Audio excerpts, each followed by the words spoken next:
The distribution does change. Obviously with a shorter iron you want to be a little bit more left, probably with a driver you're going to set up a little bit more behind the ball, but it's where the weight is going. You don't really want to shift the center of your weight very much at all. In analysing the tour players, they are putting sort of a down pressure onto that right foot, but they're not actually shifting the center back behind the ball. If I shift the center back behind the ball, I have to make a shift back to get into that position.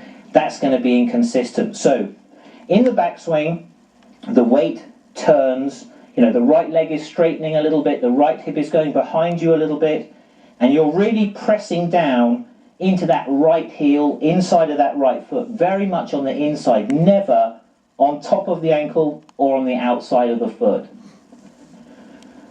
Top of the backswing, into that right side.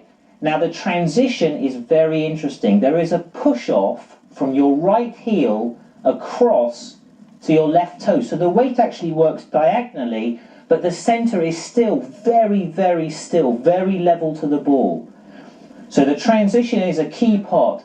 Right heel to left toe, and then as I'm coming through from left toe back onto left heel. Never again going onto the outside of that left foot. That's going to cause instability. You may have been told, take the club away in one piece and sort of work into your right side, and it's so easy to overdo that, but look what's happened to my center. I've totally shifted it away from the ball so that at some point, if you do thin it or have trouble getting back to the ball, I bet you there's too much weight shift going to the right. Feel as though that right hip really holds you and it's turning back behind you.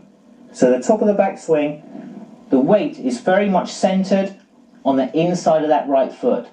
The transition, if I turn, so if I'm behind the ball and now I turn without that shift, for sure the club is going to come on an outside in path, and that's one of the most common causes of slicing. So if you're a slicer, get to the top of your backswing and really feel that you push first to get onto that left side, and then your shoulders and chest will turn to come back into the ball. So that sequence is absolutely vital.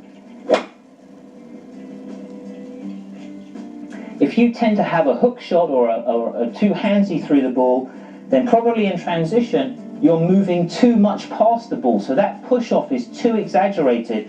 Now the club's going to come from behind me, I get stuck and I'm forced to flip it. So weight shift is really a very, very important key. It's something you can easily feel. Remember those keys, practice on those, and hopefully that will help you out.